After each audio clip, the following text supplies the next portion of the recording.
তীব্র গরমে মধ্যপ্রাচ্যের দেশ কুয়েতে ৫ ঘণ্টা উন্মুক্ত স্থানে কাজের নিষেধাজ্ঞা দিয়েছে দেশটির সরকার। ৩ মাস বেলা ১১টা থেকে বিকেল ৪টা পর্যন্ত চলবে এই নিষেধাজ্ঞা।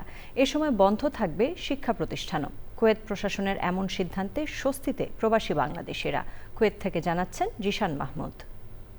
কুয়েতে গরম আসলেই তাপমাত্রা পৌঁছায় ৫০ ডিগ্রি সেলসিয়াসের উপরে। এ সময় জনজীবন হয়ে ওঠে অতিষ্ঠ। শ্রম আইনের মানদণ্ড ও শ্রমিকদের স্বাস্থ্য সুরক্ষা নিশ্চিত করতে প্রতি বছরের মতো এবারও জুন থেকে আগস্ট পর্যন্ত উন্মুক্ত স্থানে কাজের উপর নিষেধাজ্ঞা কার্যকর করেছে কুয়েত সরকার। এ সময় বন্ধ থাকে স্কুল কলেজও। বেলা ১১টা থেকে বিকেল ৪টা পর্যন্ত নিষেধাজ্ঞা অমান্য করলে শ্রমিক ও কোম্পানিকে গুনতে হয় জরিমানা।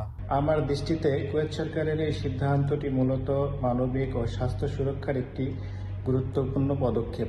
কুয়েতে বর্তমানে বাংলাদেশি আছেন প্রায় ৩ লাখ। এর মধ্যে খোলা আকাশের নিচে কাজ করার সংখ্যা নেহাত কম নয়। শ্রমিকদের প্রতি সরকারের এমন মানবিক সিদ্ধান্তে খুশি প্রবাসী বাংলাদেশিরা। আসলে আমরা জানি এই সময়টাতে প্রচুর পরিমাণে তাপদাহ থাকে।